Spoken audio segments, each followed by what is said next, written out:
இன்றைக்கி என்னென்னா லாஸ்ட் பேஷன்ஸ்னால் நீடிய பொறுமை, பொறுமையிலும் பொறுமை அப்படிங்கிற மாதிரி அந்த பொறுமையே காணா போயிட்டு இதுக்கு மேலே பொறுமையாக இருக்க முடியாது அப்படிங்கிற மாதிரி ஒரு டைட்டில். என்ன சொல்கிறாருன்னா, unsaved people do not understand the radical change that their friends experience when they trust Christ and become children of God. இயேசு கிறிஸ்துவை ஒருவர் உண்மையிலேயே நம்பி தேவனுடைய பிள்ளைகளாக மாறும்போது அவர்களது ரட்சிக்கப்படாத அல்லது இறைவனை அறியாத நண்பர்கள் அவருடைய வாழ்க்கையை பார்க்கும்போது புரிஞ்சிக்கவே முடியல, என்னதாண்டா நடக்குது அப்படின்னு. மிக கொடூரமான நிலையில் இருந்தவர்களெல்லாம் இயேசு கிறிஸ்துவை ஏற்றுக்கொண்ட பின்பு மட்டும்தான் மாற்றத்தை அடைகிறார்கள். எந்த மருத்துவ துறையிலும் கண்டுபிடிக்க முடியல. எவ்வளோ மோசமான சூழலில் மிக கொடூரமான கொலைகாரர்களாக இருந்தவர்கள், மிகப்பெரிய கொடூரமான திருட்டு வேலைகளை செய்தவர்கள், கொள்ளையடிப்பவர்கள், மதுவுக்கு அடிமையாக இருந்தவர்கள், அந்த மாதிரி உலகத்திலே மிக மோசமான பாவம், இனிமேல் அவன் அதிலிருந்து மீள முடியாது என்ற நிலையிலெல்லாம் இருந்தவர்கள் தலைகீழ் மாற்றத்தை அடைந்திருக்கிறார்கள் இயேசு கிறிஸ்துவினால். அதை இந்த உலக மக்களால் நம்பவே முடியலை. அவ்வளோதான், இந்த மாதிரி ஆட்கள்லாம் வாழ்வதற்கே தகுதி இல்லாதவர்கள்னு உலகமே நினைக்கிற, வேறு எந்த வழியிலும் மாற்றவே முடியாது அப்படின்னு நினைக்கிறவங்க மாறி இருக்காங்க. அது மற்றவர்களால் நம்ப முடியல அப்படின்னு சொல்கிறார். unsaved people do not understand the radical change, தலைகீழ் மாற்றத்தை, that their friends experience when they trust Christ and become children of God. They do not think it strange when people wreck their bodies, destroy their homes and ruin their lives by running from one sin to another. அதே நேரத்தில் மிக கொடூரமான ஒரு வாழ்க்கையிலிருந்து அதைவிட மிக கொடூரமான ஒரு வாழ்க்கைக்கு மக்கள் மாறி போகும்போது அதையெல்லாம் பெரிய விஷயமாகவே எடுத்துக்கிறதில்ல. இதெல்லாம் என்ன ஒரு விஷயம், இதோட ஸ்பெஷலைட்ட ஒன்று இருக்குன்னு சொல்லுவாங்க பாரு. அது மாதிரி மக்கள் மேலும் மேலும் மோசமாகி கொண்டே போகும்போது அதையெல்லாம் ஒரு பெரிய விஷயமாக எடுத்துக்காதவங்க மறுபடியும் ரிவர்ஸில் வரும்போது மிகப்பெரிய நம்ப முடியாத நிலைக்கு போகிறாங்க. சாது சுந்தர் சிங்க்கு இருந்த கோடிக்கணக்கான சொத்துக்கள், அவர் இயேசு கிறிஸ்துவை ஏற்றுக்கொண்ட போது இந்த சொத்துக்கள் எதுவுமே உனக்கு கிடையாதுன்னு அவங்க அப்பா சொல்கிறாரு. எனக்கு இந்த சொத்து எதுவுமே வேண்டாமே, நான் மிகப்பெரிய சந்தோஷத்தை அடைந்து விட்டேன், என்னுடைய வாழ்க்கையில் இதற்கு ஈடு எனக்கு எதுவுமே இல்லை. நான் சின்ன பிள்ளையிலேருந்து எதற்காக ஏங்கி ஏங்கி தவித்து கொண்டிருந்தேனோ அதை நான் கண்டுபிடித்து விட்டேன். நான் இயேசு கிறிஸ்துவை பார்த்து விட்டேன், அவர்தான் உலக ரட்சகர், எனக்கு அது போதும் அது போதும் அது போதும் சொல்லி எல்லாத்தையும் விட்டுட்டு போகிறேன். எனக்கு இந்த உலக வாழ்க்கையை வேணாங்கிறார். அப்போ வீடு கட்டி துணிமணியெல்லாம் வாங்கி அதெல்லாம் வேணாம், எனக்கு எதுவுமே வேண்டாம், எனக்கு இயேசு போதும், இயேசு போதுமே போதுமே போதுமே இயேசு போதுமே அப்படி ஒரு பாட்டு இருக்குது. சாப்பாடு கூட யார்கிட்டையும் கேட்க மாட்டார். யாராவது வந்து வலிக்க சோறு போட்டால் சாப்பிடுவார், இல்லைன்னா பட்னியாகவே கிடப்பார். ஒரு பைபிள், ஒரு போர்வை, ஒரு துண்டு, ஒரு கைத்தடி, எவ்வளோதான். எதுவுமே வாங்கிக்கிற மாட்டார். எங்கேயாவது தண்ணி இருந்தால் துவைச்சிட்டு குளிச்சுக்குவார், எங்கேயாவது படுக்கிறதுக்கு இடம் இருந்தால் படுத்துக்குவார், இல்லைன்னா தெருவில் படுத்துக்குவார், நடந்தே செல்வார். இந்தியாவிலிருந்து திபேத்துக்கு மலைகள் வழியாக நடந்து செல்கிறார். என்ன துணை இருக்கிறது? இயேசு அவரோடு பேசிக்கொண்டே இருக்கிறார். ஒவ்வொரு நொடியிலும் நான் மிகப்பெரிய சந்தோஷத்தை அடைகிறேன். இந்த உலகத்தில் இருக்க அத்தனையும் வேண்டாம். மக்கள் எல்லாரும் ஆச்சரியப்படுறாங்க, ஏன்னா பைத்தியக்காரனாகண்டே ஆயிட்டானா, மென்டல் ஆயிட்டானா, என்னமோ இயேசுங்கிறான், என்னமோ அவரோட பேசுகிறாங்கிறான். இந்த உலகத்தில் இருக்க விஞ்ஞானிகள்லாம் ஆராய்ச்சி பண்ணி பார்த்தாங்க. கடவுள் மனிதனோடு பேசினால் அது விண்ணப்பம், ஜெபம். இறைவன் மனிதனோடு பேசினால் அதுக்கு பேர் என்ன? Mental, psych, mania, hallucinations. இதுதான் உலக அறிவியல் கண்டுபிடித்துள்ளது. அப்போ இதுக்கு முன்னாடி பெரிய பெரிய அறிஞர்கள், ஞானிகள் எல்லாமே இயேசு கிறிஸ்து அவர்களோடு பேசினதை கேட்டார்களே, அவர்களெல்லாம் முட்டாள்களா? முட்டாள்களின் ராஜ்யம்தான் இன்றைக்கு உலகை ஆள்கிறதா? எத்தனை கல்லூரிகள், எத்தனை மருத்துவமனைகள், எத்தனை பேரோட வாழ்க்கை மாறி இருக்கிறது. இதெல்லாம் பார்த்தா திகைச்சு போயிடுறாங்க, பதில் சொல்ல முடியல. உலகம் அவர்களை பார்த்து ஆச்சரியப்படுது. எப்படி அப்படி தலைகீழ் மாற்றத்தை அடைந்தான்? பவுல் எப்படிப்பட்ட தலைகீழ் மாற்றத்தை அடைந்தான்? இந்த கையில் கடிதம், இந்த மார்க்கத்தை குறித்து, கிறிஸ்தவ மார்க்கத்தை குறித்து யாரெல்லாம் பேசுகிறார்களோ அவர்களை அடித்து காவலில் போடுவதற்கும் கொலை செய்வதற்கும் அவனுக்கு அதிகாரம். அடுத்த நாள் காலையில் இருந்து நான் இயேசு கிறிஸ்துவின் அடிமை என்கிறான். என்னடா தலைகீழா மாற்றம்? என்னடா நடந்துச்சு? உனக்கு என்ன உத்தரவு கொடுத்தோம்? உனக்கு என்ன பதவியில் வச்சுருந்தோம்? கவர்மெண்ட்டில் முக்கியமான போஸ்ட், தலைமை சங்கி போஸ்ட் அவனுக்கு. கிறிஸ்தவர்களை யார் வேணாலும் அடித்து சிறைச்சாலையில் போடலாம், அவர்களை உன் இஷ்டத்துக்கு நீ கொலை பண்ணலாம், தப்பே கிடையாது, உனக்கு அதிகாரம் கொடுக்குறேன்னு அரசாங்கம் அவனுக்கு அதிகாரம் கொடுத்துருக்கு. அடுத்த நாள் காலையில் கொர்நேலிய வீட்டில் போய் நிற்கிறான், பிரதருங்கிறான். என்ன நடந்துச்சு உலகத்தில்? மக்களால் நம்பவே முடியல. ஆனால் இதே பவுல் இன்னும் கொடூரமானவனாக நாளுக்கு நாள் மக்களை கொடுமைப்படுத்தி கொண்டிருந்த போது பெரிதாக மக்கள் எடுத்துக்கொள்ளவில்லை. அதான் இவர் இங்கே சொல்ல வர்றார். Unsaved people do not understand the radical change that their friends experience when they trust Christ and become Christian children of God. They do not think it strange when people wreck their life bodies, தங்களுடைய உடலை அழித்து ஒன்றுமில்லாமல் போய் destroy their homes, கணவன் மனைவி தாறுமாறான வாழ்க்கை வாழ்கிறார்கள், and ruin their lives by living and running from one sin to another sin. பணத்தை தேடி குடும்பத்தை பிள்ளைகளை அழித்து போடுகிறார்கள். அதையெல்லாம் பெருசாக நினைக்கிறது இல்லை. அந்த போக்கிலே போய் ஜெயிலுக்கு போகிறான், தற்கொலை பண்ணிக்கிறான், மரண தண்டனை அடைகிறான். அதெல்லாம் பெருசாகவே மக்கள் கருதுவதில்லை. But let a drunkard become sober or an immoral person pure and they think that individual has gone crazy. வெறி கொண்டவன் ஆயிட்டான்டா. டெய்லி 24 மணி குடிச்சிக்கிட்டு இருந்த ஒருத்தன் பாஸ்டர் ஆகி பிரசங்கம் பண்ணுறான். இவன் மெண்டல் வயிற்று போல நல்லா குடிச்சிக்கிட்டு சந்தோஷமாக இருந்தான். இப்போ என்ன பாஸ்டர் ஆகி ஏசி கீசின்னு உளறிக்கிட்டு இருக்கான், பைத்தியம் ஆயிட்டானோ அப்படி நினைக்கிறாங்க. ஒரு முறையற்ற தகாத வாழ்க்கை வாழ்ந்த ஒருவன் பரிசுத்தவானாக மாறிவிட்டான்.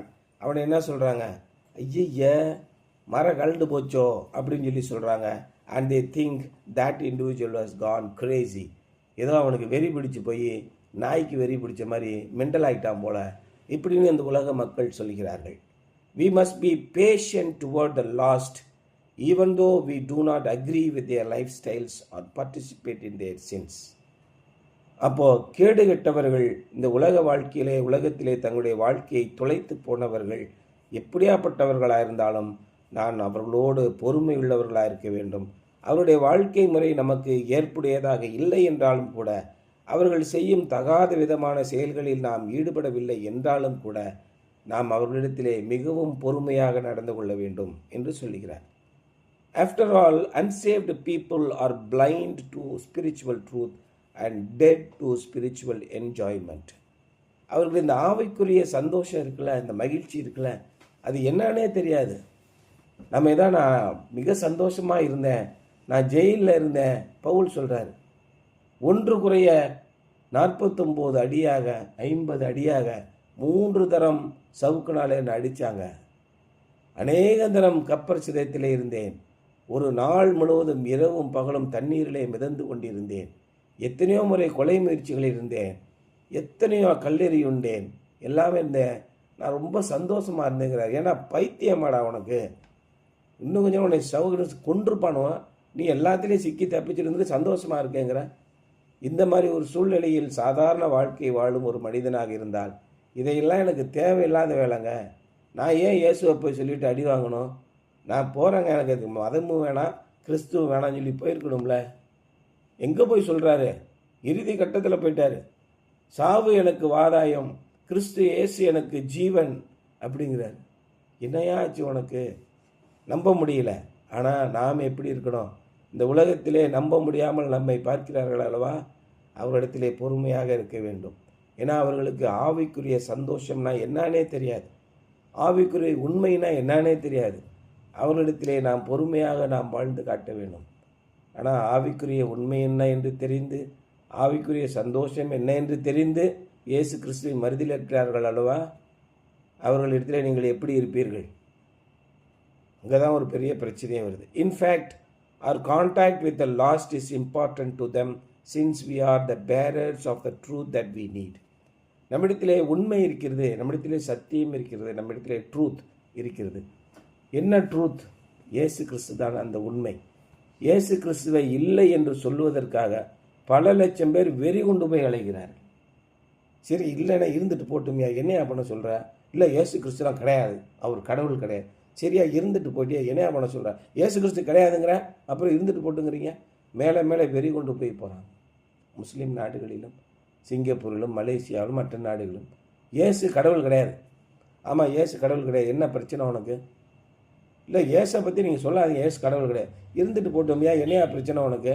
இயேசு கடவுள் கிடையாது. இதே சொல்லிக்கிட்டே இருக்கான். இவரிடத்திலே நாம் பொறுமையோடு இருக்க வேண்டும். நம்முடைய நற்காரியங்களினாலே, நற்குணத்தினாலே இந்த உலகிற்கு நீங்கள் இயேசு கிறிஸ்துவை காண்பிக்க வேண்டும் அப்படின்னு சொல்கிறார். இன்ஃபேக்ட் அவர் contact with the lost is important to them. இருளிலே தான் நாம் வெளிச்சமாக இருக்க வேண்டும். அதைத்தான் இங்கே மறுபடியும் சொல்கிறார். when the unsaved attack us, it is our opportunity to witness them. இயேசு கிறிஸ்துவை ஏற்றுக்கொள்ளாதவர்கள், இயேசு கிறிஸ்துவினால் காப்பாற்றப்படாமல் இந்த உலகத்திலே அலைந்து கொண்டிருக்கிறவர்கள் நம்மை தாக்கும் போது அது நமக்கு ஒரு சந்தர்ப்பம். நாம் இயேசு கிறிஸ்துவை குறித்து சாட்சி பகர்வதற்கான ஒரு சந்தர்ப்பம் அப்படின்னு சொல்கிறார். அதான் 1 பேதுரு 3:15 சொல்கிறாரு. கர்த்தராகிய தேவனை உங்கள் இருதயங்களில் பரிசுத்தம் பண்ணுங்கள். உங்களில் இருக்கிற நம்பிக்கையை குறித்து உங்களிடத்தில் விசாரிக்கிற கேட்கிற யாவருக்கும் சாந்தத்தோடும் வணக்கத்தோடும் உத்தரவு சொல்ல எப்பொழுதும் ஆயத்தமாயிருங்கள். இயேசு கிறிஸ்துவை நீங்கள் மேடை போட்டு தான் பிரசங்கம் பண்ண அவசியம் கிடையாது. உங்களுடைய வாழ்க்கையிலே அநேகருக்கு காண்பியுங்கள் அப்படின்னு சொல்கிறார். அதான் இன்றைக்கு அந்த தியான வசனோட 4:4 சொல்கிறாரு. அந்த துன்மார்க்க உலையிலே அவர்களோடு கூட நீங்களும் விழாமல் இருக்கிறதுனாலே அவர்கள் ஆச்சரியப்பட்டு உங்களை தூஷிக்கிறார்கள். நாங்கள்லாம் டெய்லி என்னென்னமோ வாழ்க்கையை வாழ்கிறோம், நாங்கள்லாம் ஏமாற்றி தான் பிழைக்கிறோம். இன்றைக்கி ஏமாற்றி பிழைப்பது என்னது? திறமை. ஒருவனை தலையை தடவி ஏமாற்றி அவனுடைய சொத்தை அபகரித்து அவனை நடுத்தரில் கொண்டு நிப்பாட்டிட்டான்னா அங்கிட்டு போய் சிரிக்கிறான். நான் சொன்னதை அப்படியே நம்பிட்டான், கடைசியில் 2 லட்ச ரூபா ஆட்டையை போட்டு வந்துட்டேன், பெரிய ஆளியா நீ அப்படின்னு சொல்லி அவனுடைய சகாக்கள் எல்லாம் அவனை புகழுகிறார்கள். நேர்மையற்ற விதத்திலே சம்பாதிக்கிறவனே என்ன சொல்கிறாங்க? இன்றைக்கி கள்ளச்சாராயம் மட்டும் இன்றைக்கி 60,000 பாக்கெட் விற்றேன். அவன் ரைன்ஸ் கிளப்லேயும் ரோட்டரி கிளப்லேயும் மிகப்பெரிய ஆள், பல கோடிக்கு அதிபதி சார். அவர் எப்படி சார் சம்பாதிச்சார்? ஒரு 200 குடும்பம் செத்துச்சு, கள்ளச்சாராயம் பேரல் தயார் பண்ணான், இன்றைக்கி நல்லா இருக்கான். அதுக்கு என்ன பண்ணுறது? அவர் முன்னாள் மினிஸ்டர் சார், பல கோடி ரூபா அடித்து ஊழல் பண்ணார். அதுக்கெல்லாம் ஒரு திறமை வேணும்யா அப்படின்னு தானே சொல்கிறாங்க உலகத்தில் இருக்கிறவங்க. கவுன்சிலரு ஜெயிச்சிட்டாரு, இப்போ என்ன இருக்குது? காரில் வராரு, ஃபார்ச்சூனரில் வராரு. என்ன சார் 35 லட்சம் காரு? போன எலெக்ஷன்லாம் ஜெயிச்சு 2 மாதம்தான் ஆகுது, எப்படி 35 லட்சம் கார் வாங்கினாரு? அதுக்கு முன்னாடி அவர் எப்படி இருந்தார்? சைக்கிளுக்கே வழி இல்லை சார். சரியான திறமைசாலி சார், ஆனால் சும்மா சொல்லக்கூடாது, வாயை வச்சே மனுஷன் பொழைச்சிட்டான், இப்படி தானே சொல்கிறாங்க. அப்போ இங்கே என்ன சொல்கிறாரு பாரு, அந்த துன்மார்க்க உலையிலே அவர்களோடே கூட நீங்களும் விழாமல் இருக்கிறதுனாலே. நம்மகிட்ட என்ன சொல்கிறோம்? ஐயோ அந்த பணம் வேணாம் சார், அந்த இதெல்லாம் வேணாம், அதெல்லாம் சரியில்லை, அது தேவையில்லை, அது கடவுளுக்கு பிடிக்காது. கடவுளுக்கு பிடிக்காதா? கடவுள் என்ன உங்கள் வீட்டிலே உட்காந்துட்டு இருக்காரு, கடவுளுக்கு பிடிக்காது? இன்றைக்கி நம்முடைய அண்ணன் தம்பிகள் எப்படி இருக்காங்க? கடவுளாவது வெங்காயமாவது போய பிழைக்க தெரியாமல் தாத்தா பாட்டியோட சொத்தை யாருக்கும் தெரியாமல் ஆட்டையை போடுறதுல ஒரு திறமை இல்லையா? அப்போ கூட பிறந்த சகோதரர்கள் கொடுக்காமல் இருக்கிறது புத்திசாலித்தனம், அறிவு, ஞானம் உள்ளவர்கள். இந்த உலகத்தை சம்பாதிக்கிறவர்கள் மிகப்பெரிய புத்திசாலிகள். ஏச்சி பிழைக்கிற பொழப்புக்கு ஒரு பொழப்பா? ஏச்சி பிழைக்கும் தொழிலே சரிதானா எண்ணி பாருங்க அப்படின்னு பழைய பாட்டு ஒன்று இருக்குது. இந்த காலத்தில் ஏச்சி பிழைக்கிறது தான் அறிவுடைமை. அந்த உலையிலே அவர்களோட கூட நீங்கள் விழாமல் இருக்கிறதுனாலே அவர்கள் ஆச்சரியப்பட்டு முட்டா பயலோட அப்படின்னு நம்மளை திட்டுகிறார்கள் போட்டிருப்பாரு. அவர்கள் ஆச்சரியப்பட்டு உங்களை தூஷிக்கிறார்கள். அந்த வழியிலே நீங்கள் போகவே போகாதீங்க அப்படின்னு சொல்கிறாரு. Instead of arguing with them, we should pray for them, knowing that the final judgment is with God. இந்த மாதிரி தகாத விதத்திலே நம்மோடு கூட நம்முடைய கொள்ளை பண்ணுகிறவர் யார் கொள்ளை பண்ணுகிறா? அமெரிக்க அதிபர் ட்ரம்ப்போட மச்சானை நம்மளோட சண்டை போட போகிறான். நம்ம கூட பிறந்தவன் தான், நம்ம தட்டில் ஒன்றா சாப்பிட்டவன் தான் நமக்கு துரோகியாக வருவான். இயேசு கிறிஸ்துவை யார் கொலை பண்ணுது? அவரோட கூட 12 பேர் இருந்தான். ஒருத்தன் சோறை வாங்கி தின்னுக்கிட்டு இருந்தான், திராட்சை ரசம் குடித்தான், கல்யாண வீட்டுக்கு போனான், அநேக அற்புதங்களையும் அதிசயங்களையும் பார்த்தான். அப்படியே போட்டு தள்ளிட்டு போயிட்டான்ல. நம்ம கூட இருக்கிறவன், நம்ம கூட பிறந்தவன் தான் நமக்கு எதிரியாக இருக்கிறவன், நம்ம சொத்தை ஆட்டையே போடுறவன், நம்ம மாமா மச்சான் அண்ணன் தம்பி இவன் தான் நம்மகிட்ட வந்து தகராறு பண்ணுவான். வேறு எங்கே வெளிநாட்டிலேருந்து வர போகிறான்? அப்போ அவர்களோடு கூட அவர்கள் இருளின் பிடியிலே இருக்கும்போது, instead of arguing with them, we should pray for them and know that the final judgment is with God. இவை எல்லாவற்றிலிருந்து இறுதியிலே, அதான் 12ஆம் பிரசங்கி 12 என்ன சொல்கிறாரு? தேவன் இவை எல்லாவற்றின் நிமித்தமும் உன்னை நியாய தீர்ப்பிலே கொண்டு வந்து நிறுத்துவார் என்பதை மாத்திரம் தெரிந்து கொள் அப்படின்னு சொல்லி போட்டிருக்காரு. அப்போ இவ்வளோ பிரச்சனைகள் நடக்குது, இவ்வளோ கேடுகட்ட இழந்து போன உலகத்திலே நீங்கள் வாழும்போது உங்களை எப்படி பார்க்கிறார்கள்? நான் காலையில் ஆண்டவருடைய வசனத்தை படிச்சுட்டு ஜெபம் பண்ணிட்டு தான் வருவேன். அப்படியே சன்னியாசம் போயிடு, ஒரு காவி துண்டை போட்டு அப்படியே கையில் ஒரு திருவோடை எடுத்துகிட்டு பிச்சை எடுக்க போயிடு. இப்படி தான் இந்த உலகம் ஏற்கும். ஏன்னா இந்த உலகத்தினுடைய பார்வையில் என்ன, காலையில் எழுந்திரிச்சு இன்றைக்கி ஒரு விஷயம் நடந்துச்சு தெரியுமா? நீட்டு தேர்வு படின்னு அவங்க அப்பா சொல்லியிருக்காரு. கடுப்பாகி போய் அவங்க அப்பாவை கண்டந்துண்டமாக வெட்டிட்டான். அந்தளவு கொடூரமாக நடக்குது. இனிமேல் நீட்டு தேர்வை பற்றி எவனா படிக்க சொன்னீங்க போட்டு தள்ளிடுவான் பார்த்துக்கா அப்படின்னு சொல்லி ஒரு செய்தியை அனுப்பியிருக்கான். எப்படி உலகம் போய்கிட்டு இருக்கு பாருங்கள். அப்போ இந்த உலகத்தில் என்ன சொல்கிறாங்க? என் பையன் எப்படியாவது நீட்டு தேர்வு எழுதி சொல்லுங்கள், எழுதி பெரிய டாக்டராகி கொள்ளையடிக்கணும். இதுதான் அவனோட வேலை. ஏன் சார் அப்படி பெரிய டாக்டர் ஆகணும்? நான் அங்கே ஒரு டாக்டரை பார்த்தேன், 10 மாடி கட்டடம் வச்சுருக்காரு, 20 வீடு இருக்குது, ஏகப்பட்ட கார் இருக்குது, நல்ல செல்வ செழிப்பாக வாழ்கிறான். எவ்வளோங்க வாங்குறாரு? பிரசவம் பண்ணுறதுக்கு 4 லட்ச ரூபா வாங்குறாருங்க. பிரசவம் பார்க்குறது ஏக்கு சார் 4 லட்ச ரூபா? அப்படி என்ன ஸ்பெஷல் ஐட்டம் அவர் வச்சுருக்காரு? இல்லை அவர் நல்லா கைராச்சிக்காரு போடு. அது மாதிரி என் பையனும் படித்து அப்படியே பிரசவம் பார்க்குறது 4 லட்ச ரூபா வாங்கணும். சரி, ஐடாஸ் கட்டர்னு ஒரு காலேஜ் கட்டினாங்களே, ஒரு மருத்துவமனை இருக்கே, 200 வருஷமாக ஓசியில் பிரசவம் பார்க்குறானே, அவன் பைத்தியக்காரங்க, அறிவு கட்ட முட்டா பையன். அத்தனை பேஷண்ட் என்கிட்ட விட்டுருந்தா நான் எத்தனை கோடி சம்பாதிச்சிருப்பேன். இது மாதிரி நானும் ஒரு பெரிய டாக்டர் ஆகி நீட்டு தேர்வு எழுதி நானும் சமுதாயத்தை கொள்ளையடிக்கணும் அப்படின்னு சொல்லிட்டு அந்த பயலை பிடிச்சி நெருக்கியிருக்காரு. நான் ஏன் பல பேரை கொள்ளைய போடுறேன்? உனையை போட்டு தள்ளுறேன்னு போட்டு தள்ளிட்டான். பெரிய இன்ஜினியராகி படித்து நிறைய கொள்ளையடிக்கணும், பெரிய ஆடிட்டராகி இன்னும் கொள்ளையடிக்கணும். எப்பா இதுதான் உங்களுடைய நோக்கமா? இறைவனுக்கு பயந்து நேர்மையான வழியில் அவன் 2 பேர் எவனா இருப்பான் சார். நல்ல டாக்டர் யார் இருப்பான்? ஒருத்தர் வந்து வெறும் 2 ரூபா டாக்டர்னு பேர், மெட்ராஸ்லேருந்து. எந்த நோய் போனாலும் 2 ரூபா தான், நல்லா குணப்படுத்தி விட்டுருவார்.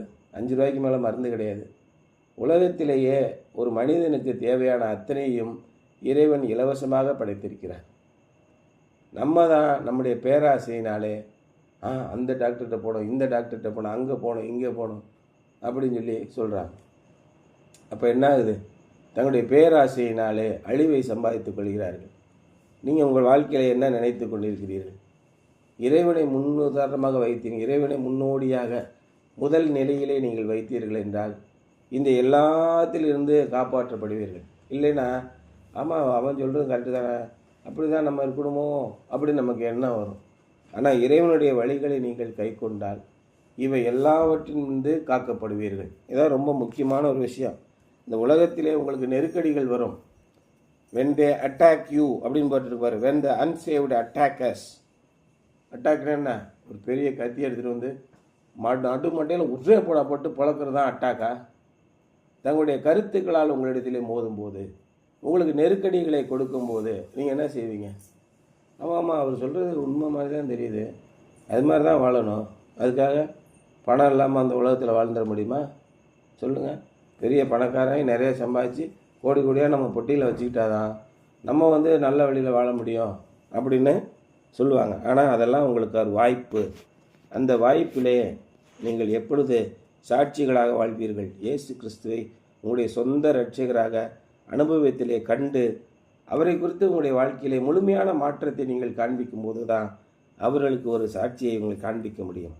Instead of arguing with them, we should pray for them, knowing that the final judgment is with God. ஆகவே கடவுளுக்கு பயந்தவர்களாக வாழுங்கள். ஒவ்வொரு நொடியிலும் இறைவனுக்கு பயப்படுகிற பயம் உங்கள் மனசில் இருக்கணும். இறைவனுக்கு பயப்படுகிற பயம் உங்களை விட்டு போயிடுச்சுன்னா எல்லா விதமான காரியங்களிலும், அதான் பிரிந்து போகிறவன் எல்லாவித ஞானத்திலும் தலையிட்டு கொள்கிறானாம். இறைவனிடத்திலிருந்து பிரிந்து போகணும்னா உலகத்தில் இருக்க அத்தனை ஞானத்தையும் தேடுவான். ஆனால் இறைவனுடைய அன்பிலே, இறைவனிடத்திலே கேட்டு வளரும்போது அவருக்குள் சகல ஞானமும் அடங்கி இருக்கிறது. நீங்கள் இந்த உலகத்திலே தேடுகிற அத்தனை ஞானமும் இயேசு கிறிஸ்துவுக்குள்ளும் பிதாவாகிய தேவனுக்குள்ளும் அடங்கி இருக்கிறது. இதை விட்டுட்டு போகிறவன், பிரிந்து போகிறவன் சகல ஞானத்திலும் தலையிட்டுக் கொள்கிறான் அப்படின்னு சொல்கிறாரு. ஆகவே இறுதியாக நியாய தீர்ப்பு இறைவனிடத்திலே இருக்கிறது. இந்த நியாய தீர்ப்பு இறைவனிடத்திலே இருக்கிறது என்பது இன்றைக்கும் உலகத்திலே அப்பட்டமாக தெரிந்து கொண்டே இருக்கிறது.